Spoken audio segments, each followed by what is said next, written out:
হোটেলের মতো করে খুবই সহজভাবে মাছ বোনার রেসিপি রান্না করে নিয়েছি। এটা আপনাদের মাঝে শেয়ার করছি। রেসিপিটা ফলো করে বাসায় ট্রাই করে দেখবেন। খেতে কিন্তু দুর্দান্ত হয়।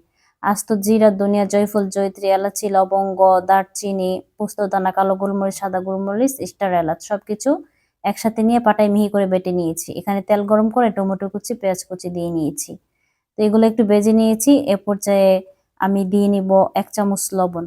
লবণটা আপনাদের টেস্ট অনুযায়ী কম বেশি করে নিতে পারবেন।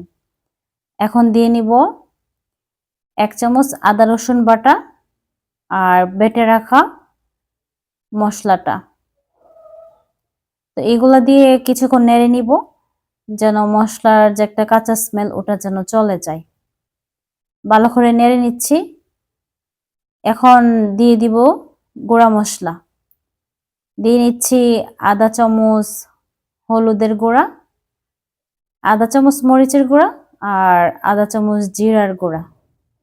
এগুলা দিয়ে আমি পরিমাণ মতো পানি দিয়ে নিব।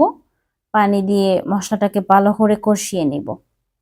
আর এই রান্নাটার মধ্যে মশলাটা যত বেশি কষানো হবে খেতে কিন্তু তত বেশি মজা হবে। আমি কিন্তু অনেকক্ষণ ধরে মশলাগুলাকে কষিয়ে নিয়েছিলাম। আর অফ ক্যামেরাতে মাছগুলা ভালো করে ক্রিস্পি করে ভেজে নিয়েছিলাম। এ পর্যায়ে কিছু কাঁচামরিচও দিয়ে নিচ্ছি। এখন ভেজে রাখা মাছগুলা দিয়ে নিয়েছি। আপনারা যে কোনো মাছ দিয়ে এই রেসিপিটা করতে পারবেন। তো মাছগুলা দিয়ে আলতোভাবে নেড়ে নিচ্ছি। এখন চুলার আঁচটা মিডিয়াম করে ঢাকনি দিয়ে ডেকে কিছুক্ষণ রান্না করে নিব। তার আগে কিছু কুচানো ধনিয়া পাতা দিয়ে নিয়েছি। আপনাদের বাসায় ধনিয়া পাতা না থাকলে না দিবেন। আমার বাসায় ছিল তাই দিয়ে নিয়েছি। তো এই তো এখন মাছগুলো সিদ্ধ হয়ে গেছে। ঝোলটা অনেকখানি শুকিয়ে গেছে। এবার পরিবেশন করে নিচ্ছি। দেখতে আপনাদের কাছে কেমন লাগতেছে জানি না।